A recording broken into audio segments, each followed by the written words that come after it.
Bahari, orang Banjar Bahari. Dulu ada salah satu preman. Preman ini sudah membunuh 99 orang. Artinya preman kelas kakap. Preman top ini sudah. Ada sekarang preman bunuh 99 orang. Jarang. Oh ya ini. Kalaupun ada mungkin bunuh 1-2 orang. Ini preman bunuh 99 orang. Kisahnya preman ini, orang jahat ini hendak bertobat, ingin tobat. Lalu dia datang mencari, bertanya ke sana kemari, mencari ulama, mencari guru. Kebetulan dia datang kepada guru yang salah.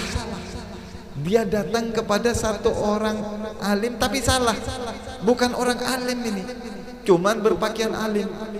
Akhirnya dia bertanya, wahai si alim, wahai guru, saya mau bertobat. Ulun hendak bertobat. Apa dosa ikam? Apa yang dia salah? Guru, dosa saya besar. Macam-macam apa yang saya kerjakan dan dosa saya tidak bisa terhitung. Apa dosa ikam? Jar gurunya. Ulun sudah membunuh 99 orang. Wah, jar gurunya. 99. Iya. Bisakah ulun tobat? Oh, kayak apa itu mau tobat 99? Bunuh satu orang saja dosanya besar. Kayak apa 99? Kada kau abian tobat dari kami tobat. Kada bisa ikam tobat, kata gurunya. Gurunya salah. Dia bertakon, bertanya kepada orang yang salah. Kata dia, bagaimana kamu bertobat bunuh 99 orang? Sudah tertutup kamu untuk bertobat. Pintu surga sudah tertutup. Ya, neraka ikam ini aja. Ahlan wa sahlan. Fadlu. Fadl Habib, depan Habib. Alhamdulillah, nambah berkah. Allahumma salli ala Sayyidina Muhammad wa ala ali Sayyidina Muhammad. Lanjut.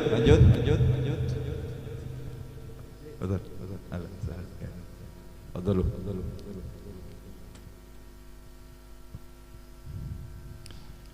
Bisa lanjut. Kalau ada nang baru, nang lawas kada dihati lagi.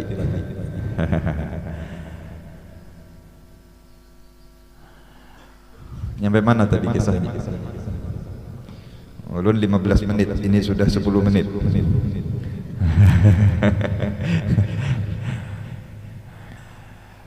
Kata si guru tadi, nah ini gurunya kena guru yang salah.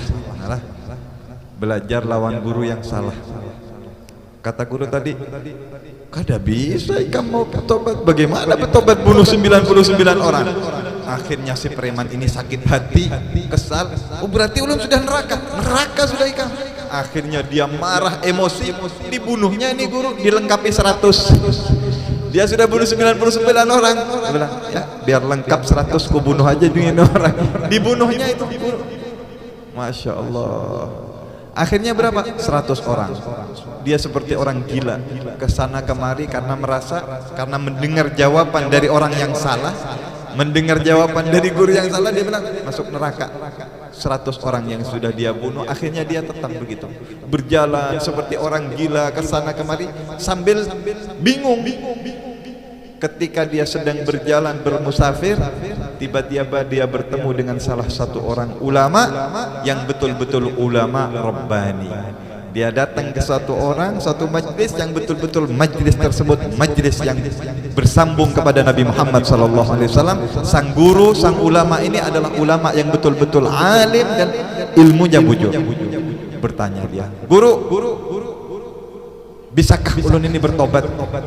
Bisakah ulun diampuni oleh Allah? Gal, man yamna'uka min taubatin ilallah. Siapa yang bisa menghalangi engkau bertobat kepada Allah? Innallaha yaqbalu taubatan abdi.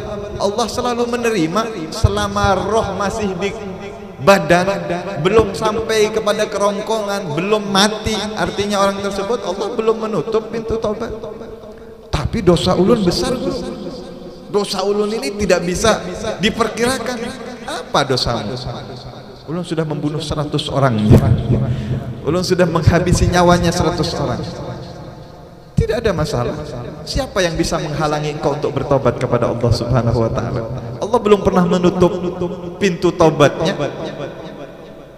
Ini lihat gurunya yang bujur-bujur, guru yang rebani, alim yang betul-betul alim. Sebab wayah ini sekarang ini banyak orang berpakaian ulama tapi mengajarkan salah. Berpakaian ulama, pakaikan guru, mengajarkan benci kepada Rasulullah, mengajarkan benci kepada keluarga Rasulullah, mengajarkan sama keturunan Nabi kah keturunan Fir'aun sama aja. Banyak yang mengatakan bujur kan? Ini guru yang salah, ngajarkan kita untuk tidak cinta kepada Nabi Muhammad. Hati-hati. Makanya pian ini bersyukur kepada Allah Subhanahu wa taala lah diberikan oleh Allah nikmat di kampung ini, di daerah ini diberikan nikmat seperti beliau Guru Muhammad Naufal. Mudah-mudahan hafizahullah diberi perlindungan oleh Allah Subhanahu wa taala, sehat afiat dan bisa terus membimbing kita sampai ke surganya Allah bersama Nabi Muhammad sallallahu alaihi wasallam. Ulun yakin orang seperti Guru Naufal pasti akan selalu menanamkan di hati kita cinta kepada Nabi Muhammad sallallahu alaihi wasallam, cinta kepada pewaris-pewarisnya Nabi Muhammad, anak keturunannya Nabi Muhammad sallallahu alaihi wasallam. Singkat ceritanya si preman ini, jadi ulun bisalah bertobat, bisa, silahkan bertobat ya guru. Tapi bagaimana caranya guru? Pian dari mana aja? Ulun dari kampung anu, dari kampung disebutkan tempat dia tinggal itu daerahnya. Memang daerahnya orang-orang yang banyak orang jahat, daerahnya banyak orang-orang rusak, orang-orang ahli maksiat, orang-orang fasik. Oh, ikam dari sana. Kalau memang ikam mau bertobat, aku beri saran, jar gurunya.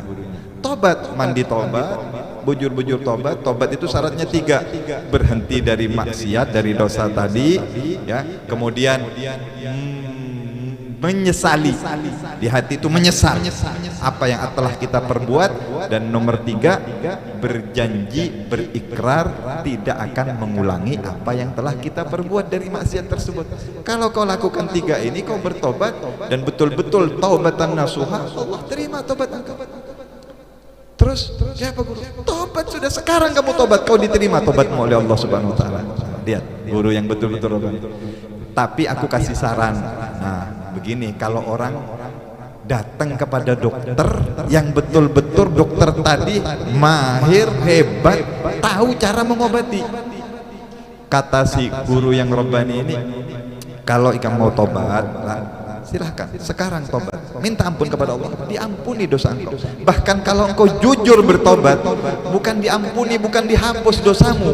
Dosamu yang besar seperti gunung atau seperti bumi itu bukan dihapus oleh Allah. Tetapi apa? Allah mengatakan di dalam Al-Quran, orang-orang yang beramal saleh dan beriman kepada Allah, ulaika yubaddilullahu sayyi'atihim hasanat. Dosanya yang besar, kesalahannya yang besar itu akan Allah robah, Allah ganti seperti pahala yang besar. Bukan diampuni, bukan dihapus. Misalnya dosanya seperti gunung atau seperti bumi, jika taubatnya taubatan nasuha, betul-betul taubat, Allah ganti dosanya yang seperti gunung atau seperti bumi menjadi pahala seperti gunung dan bumi. Dia bisa langsung punya pahala yang besar sesuai dengan kadar taubatnya tadi. Seberapa ikhlas, seberapa sungguh-sungguh tobatnya, sebegitu juga dirubah oleh Allah Subhanahu wa taala. Cuman jar gurunya, kata gurunya, aku kasih saran. Nah, ikam kalau mau bertobat jangan tinggal di kampung itu. Kampung itu memang tempatnya orang berbuat maksiat, tempatnya orang rusak. Karena apa? Orang kalau berkumpul terus, berteman dengan orang yang rusak, orang yang fasik, ya sedikit banyak dia akan tertular. Iya sekarang bertobat, tapi besok lusa, seminggu, sebulan bisa terpengaruh lagi. Ini pengaruh teman pergaulan, teman berkumpul. Kata gurunya, kalau engkau betul-betul bertobat dan mau bertobat, kau pulang sekarang, kau pindah ke rantau, ya, misalnya lah. Kau pindah ke tempat di situ banyak orang soleh, di situ banyak orang ahli ibadah, ahli zikir, ahli majlis. Kau kumpul dengan orang-orang yang soleh, kata gurunya. Jangan di kampung tempat ikam bertinggal. Kampung ikam ini memang sudah busuk dan rusak. Pindah ke kampungnya orang-orang yang soleh. Maka si preman ini yang sudah bunuh 100 orang tadi, ahli maksiat ini mengatakan, sekarang ulun mau tobat, sekarang ulun pulang ke rumah dan ulun langsung mau hijrah, ulun mau pindah. Karena memang dia mau betul-betul bertobat, dia memang mau betul-betul hijrah dan berubah karena dia sudah capek dengan kehidupannya. Dia pulang ke rumahnya, dia ambil baju dan tasnya, dia hijrah. Ketika itu juga, hari itu juga, dia bawa tasnya, dia pergi. Untuk apa? Untuk berkumpul dengan orang-orang yang baik, untuk menghadiri majelis, belajar ilmu, dan untuk mempelajari bagaimana hidup yang baik. Ketika dia sudah ambil tasnya, dia berangkat. Di pertengahan jalan, belum sampai di tempat di kampung yang dia bertobat, tiba-tiba dia itu jatuh, lalu rohnya dicabut oleh Allah Subhanahu wa taala, meninggal di perjalanan, wafat di perjalanan. Nah, ketika wafat di tengah jalan ini, dua malaikat turun. Satu malaikat azab ingin membawa orang ini ke dalam neraka, yang satu malaikat rahmat ingin membawa orang ini ke dalam surga. Malaikat berebutan. Malaikat ini satu sama lain tarik-tarian, ini punya aku, kata malaikat azab. Ini orang mulai hidup, mulai kecilnya sampai sekarang bermaksiat kepada Allah, belum pernah berbuat satu pun kebaikan. Dia pantas untuk aku bawa ke dalam neraka, kata malaikat azab. Kata malaikat rahmat, tidak, ini orang sudah bertobat.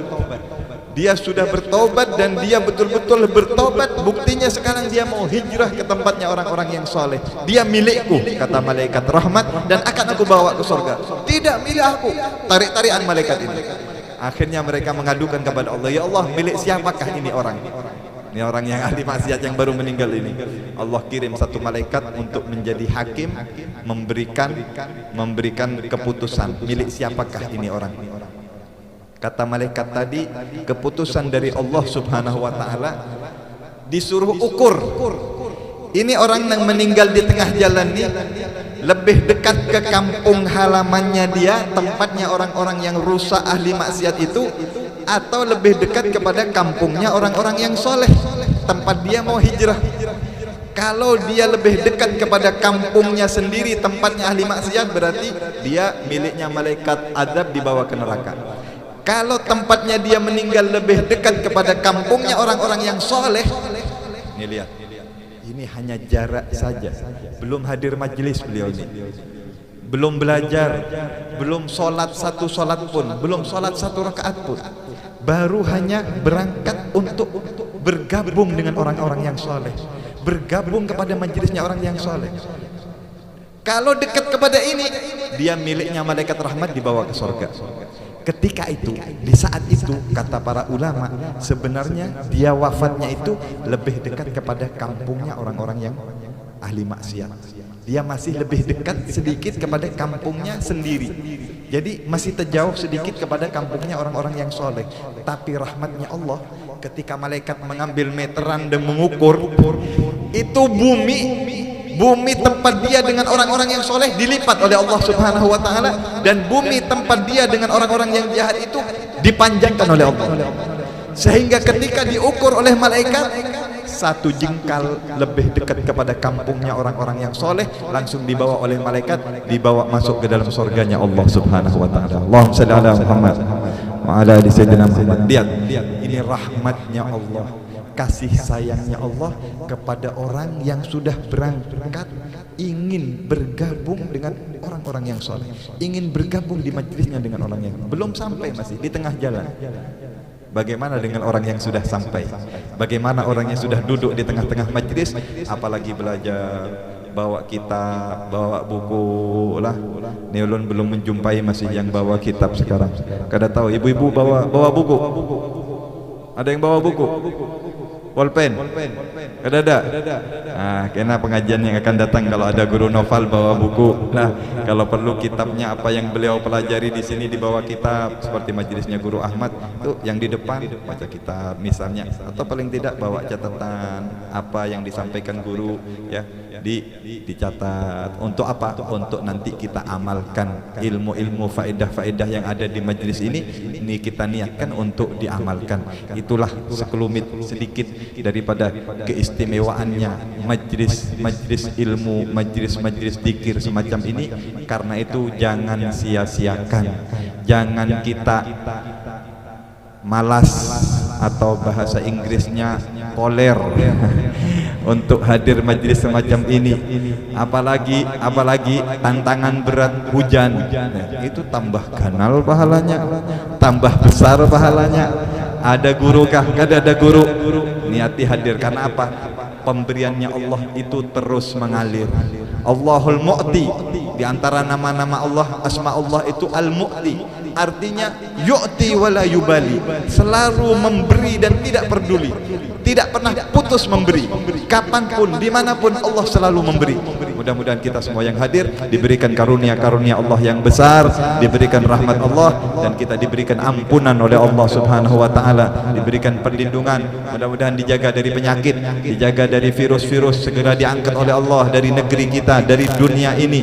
Dan semoga Allah Subhanahu wa ta'ala memberikan kepada kita apa yang diberikan kepada kaum salihin, pada hamba-hambanya al-muqarrabin yang dicintai oleh Allah Subhanahu wa ta'ala. Mudah-mudahan kita mendapatkan ilmu yang barakah, yang manfaat, dan tentu puncaknya cita-cita kita terbesar kelak kita dikumpulkan bersama baginda Rasulullah sallallahu alaihi wasallam di surganya Allah Subhanahu wa taala.